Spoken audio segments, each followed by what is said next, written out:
Oh, if you're a confused Millwall fan, then you're in good company this week. How does a team lose 4-0 one night and then go and batter another team 3-0 the next? I suppose that's just Millwall for you, isn't it? We've got Charlie, Mike and Callum back with us to review what's been a crazy week for the Lions. Coming up then this week, bipolar Millwall. We saw some Alex Neill out tweets following that Coventry game. That's just ridiculous, isn't it? Why are we seeing that nonsense? We're talking about refereeing standards, just generally across the Championship. Have Millwall been ref fairly so far this year? And we're starting a Millwall A to Z.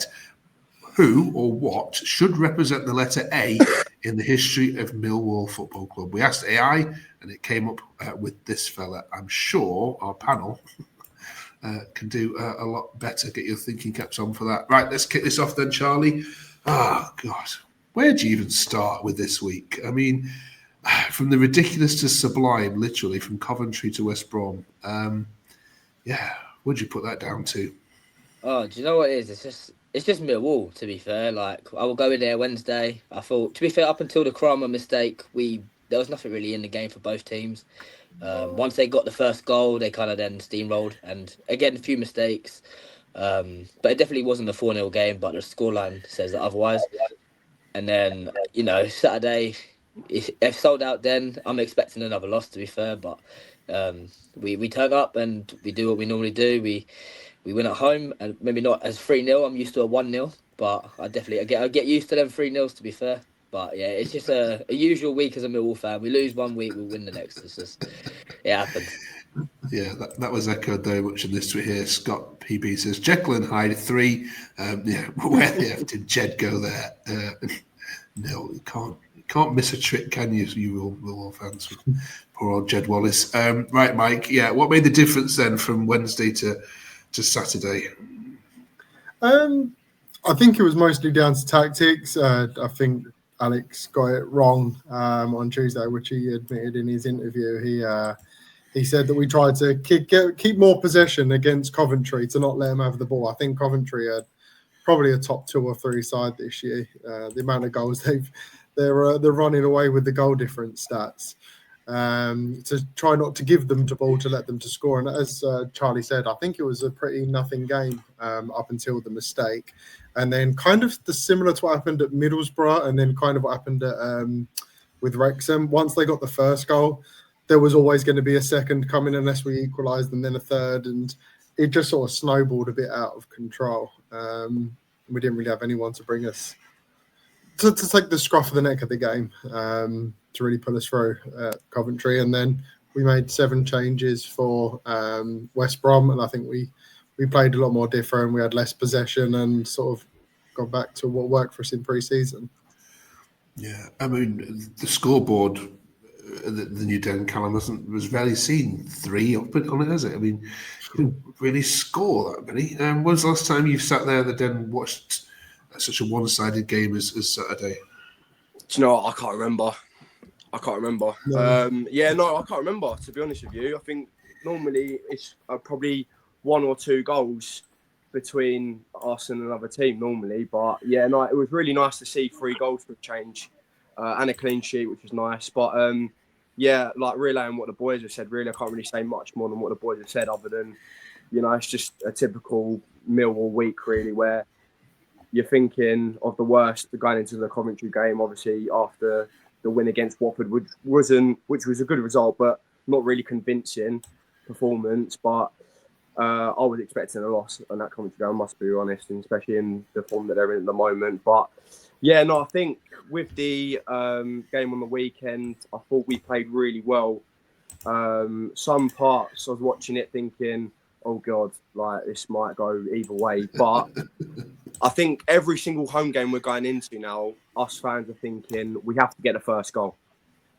Because if we don't get that first goal, then it's going to be problems from there. So yeah, really happy to get the 3 points, and just we need to start getting the performance in at home, because that's the main important ingredients for the Championship, getting the home wins on the board. Before we carry on and talk about Zach Sturgeon and Aziz and everything, please, if you haven't yet already and haven't just come across the channel, drop us a quick subscribe. We love making 20 minutes of Millwall chat for you every single week. Every single result is analysed and followed. So yeah, we'd massively appreciate if you just press that button. It's not hard to do, is it? Right, Charlie, let's talk about. Oh, that's the wrong button. We don't want that. That's QPR coming up next. We'll do QPR in a minute. Yeah, let's talk Zach Sturge. So he's made it into the EFL Team of the Week. Yeah, how good was he? Yeah, he's outstanding on his day, and it took him. He's had a few times he's played for us, and he's took it by the neck, and he's held his place, and then for some reason he gets dropped. For example, against Palace, I thought he was outstanding. Thought he should start ahead of Brian, and then he gets dropped again, and it seems to be a common theme. But I definitely feel like this is his match where he's took it, and he definitely needs to stay in that whole left side. Is just. Even him and Ballo, the connection they had was great.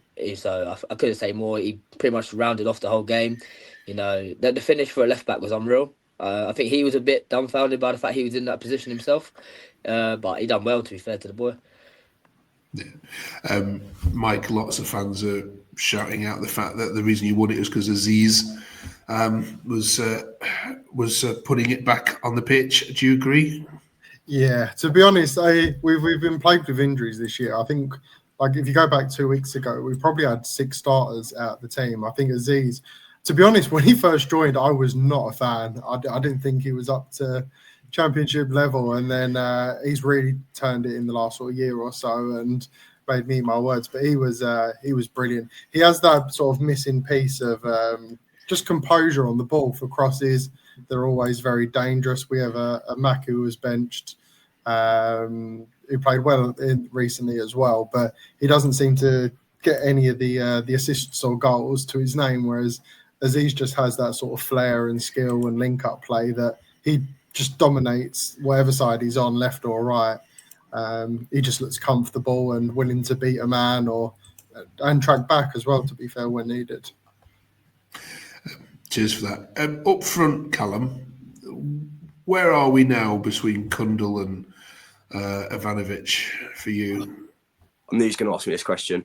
Do you know what? For me, it's a toss of a coin, Mark. I'm really being honest. I mean, we spoke about this a couple of weeks ago on the pod, didn't we? And obviously we've got... Well, he's got a new contract now, hasn't he? Surely you should see the best of him. Yeah. I mean, I'm glad that he's got a new contract, but I mean, his performances this season so far have not been great. And, Coburn's not had the best of performances either. But I think at the minute, I think probably Coburn's probably pushing the starter spot instead of Ivanovic. Now, some people might find that controversial, but I think the way that Coburn is playing, he's not scoring, but he's getting around the pitch, he's working hard, and he's trying to hold the ball up.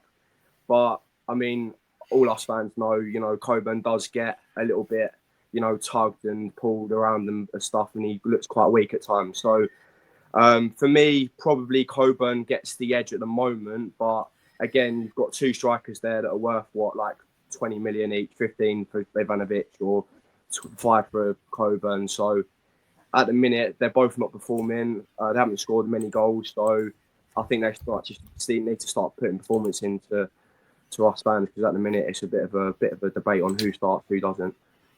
Okay. Charlie, just finish this off and talk about goalkeepers. A lot's been made of Bender's performances. Have we been too harsh on him, or is he just not that good of a goalkeeper, particularly at Swansea? I'm thinking about it. Yeah, do you know what? It's funny enough because you put a picture of Jordan Archer up for the A to B. So, Ben. Do you know if Bender? I went Sheffield United away. He was unbelievable. I honestly thought this was a great goalkeeper. And then since then, he's just he flaps every ball. He doesn't command the area. He can't kick. I personally, in pre-season, we saw the other geezer in goal. I thought he looked all right. I'm not really sound with Bender apart from the song. I think that's the only fun part of having him in goal. But he's made a few good saves, but not enough to. I think, especially after Coventry, it probably was the right game to drop him. But he's kept him in goal. But I just want to say also a big shout out to Billy Mitchell. He was unreal. He probably won't get mentioned, but he was absolutely amazing. Even against Coventry, I think he's our best player, and he's only just come back from injury as well. Yeah. Okay. Good shout outs, all of them. Let us know in the comments if we've missed any as well. Right then, it's QPR next then, Mike. Now, of course, in order of teams in London we hate. We know it's West Ham, then Palace. Is QPR third, or have I missed one? Possibly. Charlton I think third? I run into a lot of Charlton fans in my circle, so they're probably third for me. Probably I think I only third, ever knew right. one QPR fan, so yeah, it's not. It was never really too much about bragging rights for me, but yeah, we're looking forward to it. It'll be a tough test, obviously, and hopefully we got some people hopefully coming back. I think Kundal's due back as well. Sorry, not Kundal. Denore Casper is due back, so I'm looking forward to seeing him around the fringes. Yeah, and then Stoke City, then Callum following on from that. The very quick turnaround on Tuesday night. I tell you, there's two big tests, aren't they, for Millwall these next two fixtures, given the way that those two teams have started. Yeah, 100%. I mean, every game coming up now, I mean, our next 5 or 6 are really tough, to be honest with you. We've got Leicester after the Stoke game as well, which is another tough one. But no, do you know what? I mean, listen, if we play like we did on Saturday against West Brom, who were fourth before Saturday, then we can get a result. I mean, it's all about putting the performance in and then going from there, really. So the next 2 games are vital. I think that probably international breaks come at a good time, especially after a 3-0 win, just to get the players back, because we're desperately in need of the players coming back and getting fit again. Like Mike said, Casper Denor is a vital player for our team coming back in the next couple of weeks, which is really positive. And then just getting Femi Aziz and Billy Mitchell back into their swing of things. I think we've got our squad's now starting to get really strong, which is a really good positive for us going forward. Okay. Good stuff. Now, had we done this podcast following the Coventry game, Charlie, we'd have been talking about the many, many tweets which fans have been writing saying Alex Neill is not the man for us, which I found absolutely puzzling. This was a reply, obviously, from one on where have all the Alex Neill out divs gone. I mean, is that where we're at as a fan base? I mean, I know we're fickle as fans, football fans in general, but really, one bad result? I mean, I know it was harsh, but it was ridiculous, wasn't it, that we have fans calling out Alex Neill, or was it not?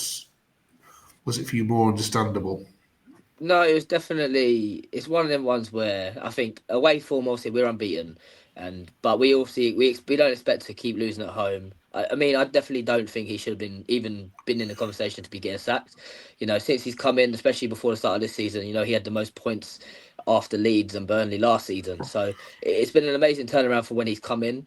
As we've said, we've had loads of injuries. We've had games where they shouldn't have probably been a 3-0 or 2-0 or 4-0, and they've gone the swinger that way, and it just happens as football, especially in the Championship.